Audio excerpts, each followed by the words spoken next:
Lalu tips yang keempat adalah pilihlah solusi yang mudah dan kita mempunyai kompetensi untuk bisa melaksanakannya. Kita bisa memilihnya sebagai solusi yang relevan. Halo kawan-kawan, Assalamualaikum warahmatullahi wabarakatuh. Selamat datang di channel Pak Guru IT. Apa kabarnya kawan-kawan? Semoga kita semua selalu dalam lindungan Tuhan dan selalu dalam kondisi baik dan juga sehat walafiat.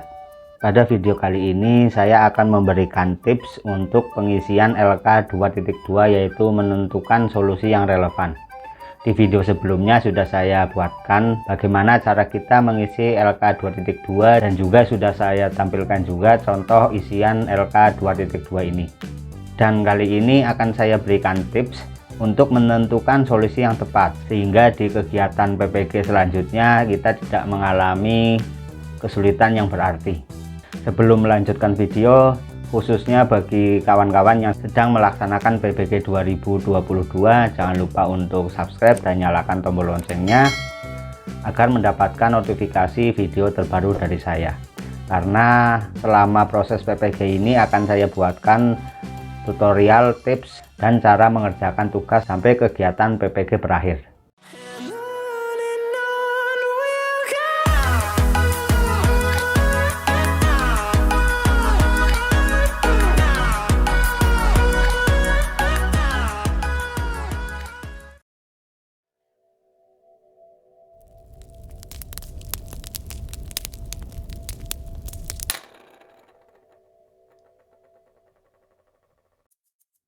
Untuk tips menentukan solusi yang relevan, di sini saya mempunyai 4 tips ya kawan-kawan.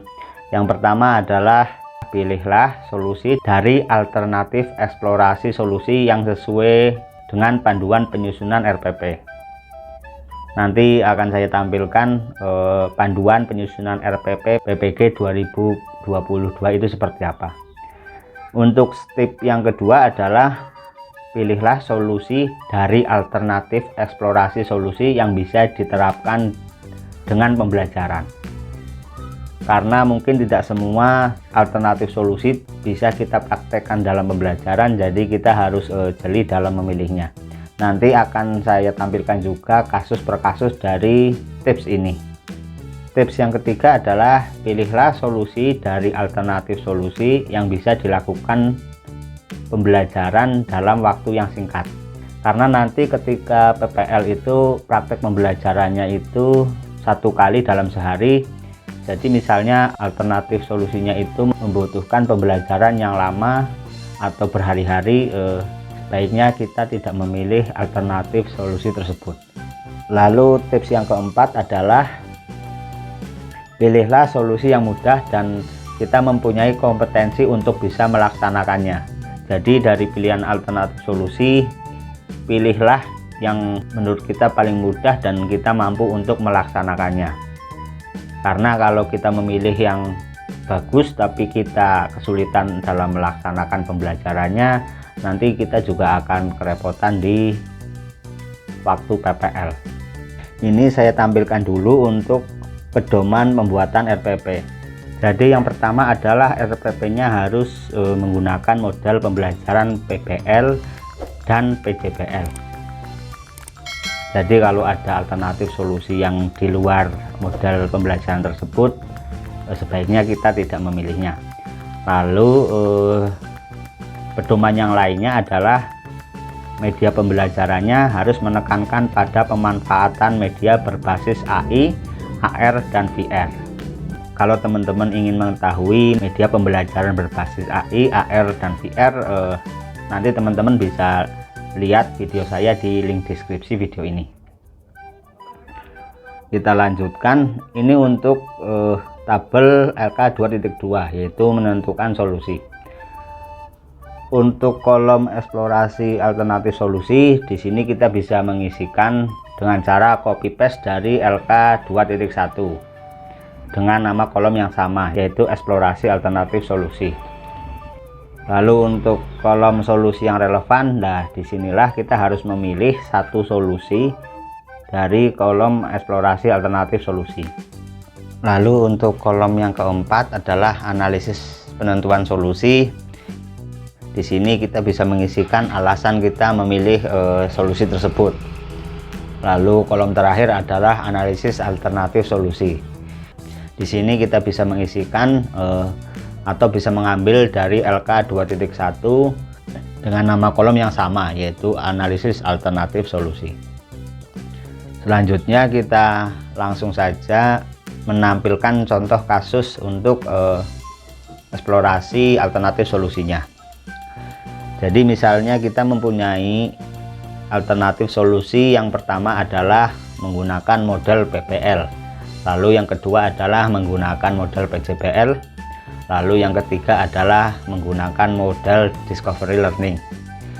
Jadi seperti tips yang pertama tadi, kita harus memilih solusi yang sesuai dengan aturan pembuatan RPP PPG 2022. Tadi aturannya adalah kita harus menggunakan model PBL ataupun PJBL. Jadi untuk eksplorasi alternatif solusi ini kita bisa memilih nomor 1 ataupun kita bisa memilih alternatif solusi nomor 2. Dan untuk alternatif solusi nomor 3 itu sebaiknya jangan kita pilih, karena di sini dia menggunakan model discovery learning, sedangkan di panduan penyusunan RPP itu harus menggunakan model PBL dan PJBL. Jadi kita bisa memilih untuk solusi yang relevannya adalah model PBL ataupun model PJBL.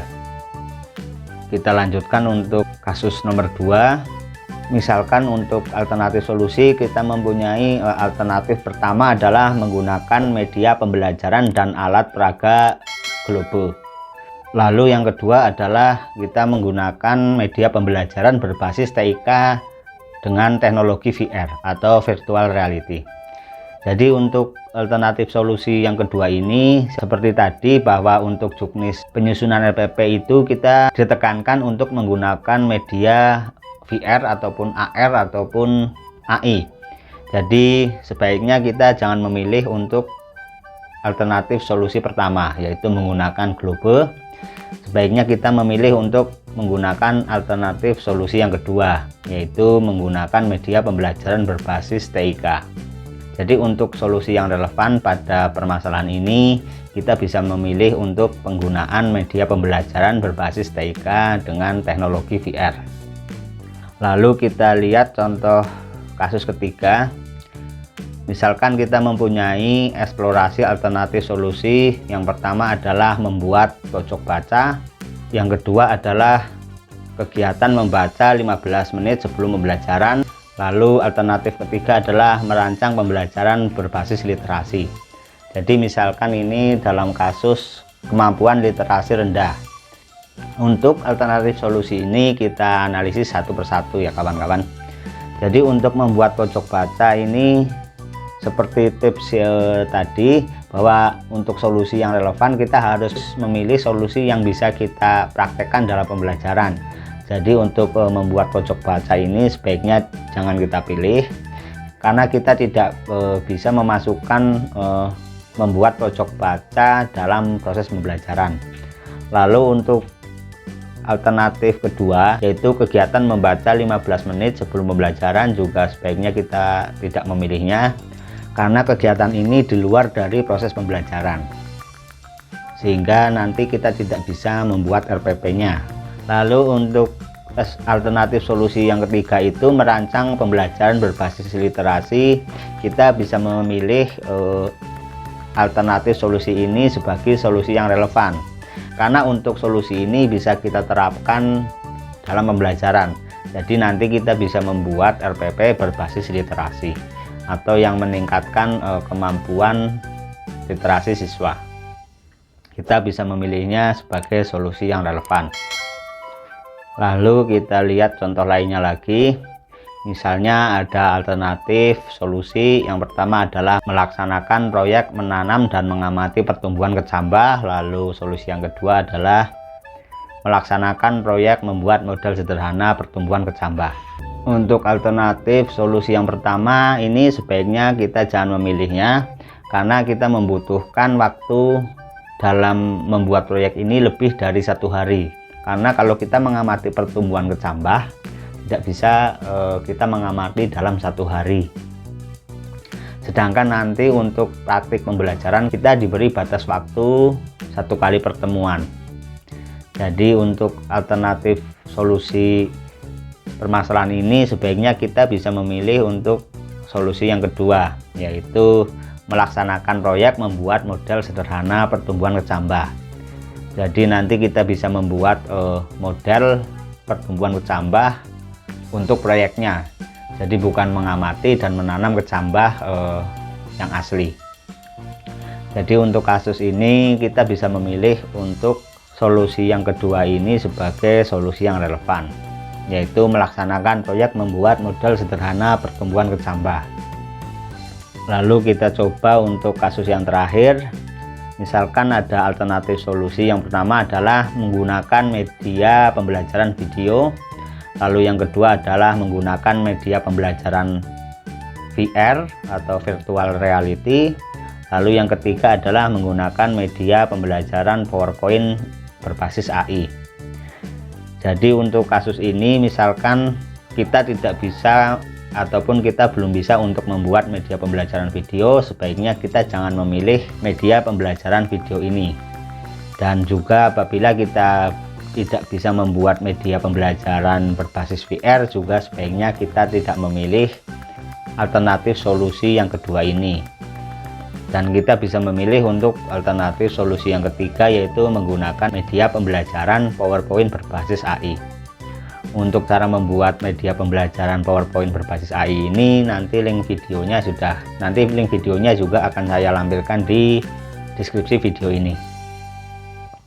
Jadi tips yang terakhir dari saya tadi adalah kita harus memilih solusi yang mampu kita laksanakan.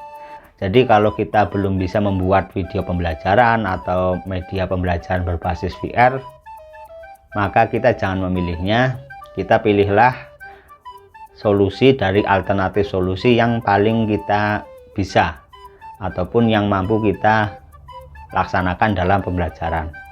Jadi seperti itu kawan-kawan, sedikit tips dari saya. Bagi kawan-kawan yang baru mengunjungi channel saya, ayo dukung channel saya dengan cara subscribe dan nyalakan tombol lonceng notifikasinya agar mendapatkan notifikasi video terbaru dari saya lainnya. Terima kasih, semoga video kali ini bermanfaat. Sampai jumpa di video lainnya. Wassalamualaikum warahmatullahi wabarakatuh.